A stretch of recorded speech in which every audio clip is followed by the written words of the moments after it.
ဒါတော့ဒါရစုမှုပေါ့နော်မှုကိုရေလိုင်းဖောက်တော့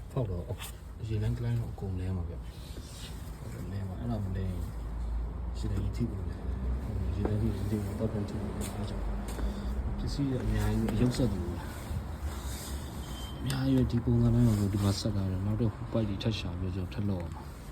ဒါကျွန်တော်ဆက်တာတော့ကျွန်တော်ဆရာဆက်တာတော့ကျွန်တော်မြေပုံကြည့်ပြီးတော့ကျွန်တော်ဒီတော့ကျွန်တော် print ထုတ်တာကြည့်ပြီးတော့ကျွန်တော်လုပ်လို့ရပါတော့အဲကြည့်ပြီးကျွန်တော်လုပ်ပါမယ်ပြောချင်တာတခါတလေကားကောင်းနေကြိုင်နေတယ်မှာဆိုကျွန်တော်တခါလေကျရင်ကားဟောင်းနေကြိုင်ရတယ်ဂျပန်မှာကားအစုံကြိုင်ရတယ်ဒါရစုဘလောက်ခလဲဆိုတော့ဒါကျွန်တော်ဟီတာကွန်သွားတာပေါ့နော်ဟီတာကူပိုက်ပေါ့နော်ဟီတာကူပိုက်ကိုအကောင်မှာကျွန်တော်လဲတာဆိုလဲပြီးတော့ဒီကောင်ဒီကျွန်တော်ဟိုကောင်ဖြုတ်လိုက်ရတယ်လေ power steering pin ဖြုတ်လိုက်ရတယ်ဖြုတ်ပြီးဒီပိုက်လေးဦးတော့ဒီပိုက်လေးတော့ power steering ပိုက်ဖြုတ်ရပါတယ်အဲ့ပိုက်အဲ့ဒီ power steering ပိုက်ဖြုတ်မှာအောက်ကနေ alternator ဖြုတ်မှာပေါ့နော်အဲ့နှစ်ခုရှိရအဲ့ဒါကျွန်တော် power steering အပေါ်ပဲဖြုတ်လိုက်ပါတယ်ဖြုတ်ပြီးတော့ဒီပိုက်ကိုစုံလိုက်ထုတ်ပါမယ်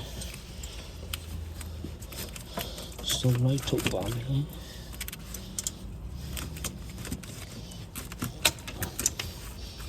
ဘာလို့ကျွန်တော်ဒီစုံလိုက်ထုတ်လဲဆိုတော့ဒီကောင်29မျိုးပဲ29ပစ္စည်းတူမွန်စားလီအများကြီးပဲအဲ့အများကြီးကိုကျွန်တော်ကဟိုကလုံးလို့မရဘူးဘယ်လိုပြောရမလဲဒီလိုတခုချင်းစီလိုက်ဖြုတ်လိုက်ရင်ဆက်ခောက်အောင်ပေါ့နော်ဆက်ခောက်အောင်လို့အဲ့ကြောင့်ကျွန်တော်စုံလိုက်ဖြုတ်တာဒီမှာဒါဆိုကျွန်တော်ဒါဆက်ထားတယ်ဒါအဟောင်းချိုးဒါအတစ်ချိုးဒီကောင်လေးကဒီမှာကျွန်တော်ပြန်ချိုးအောင်ဒါဆိုဒီကောင်အဟောင်းချိုးဒီလိုအဟောင်းချိုးဟောင်းချိုးဒီလိုပေါ့နော်ဒီလိုဟောင်းချိုးကျွန်တော်ဒီပိုက်ကဒီလိုဆက်လာ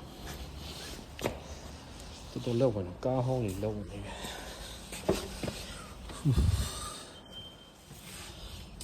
အားလေးရပြတော့လောက်လိုက်ပါဦးမယ် bye bye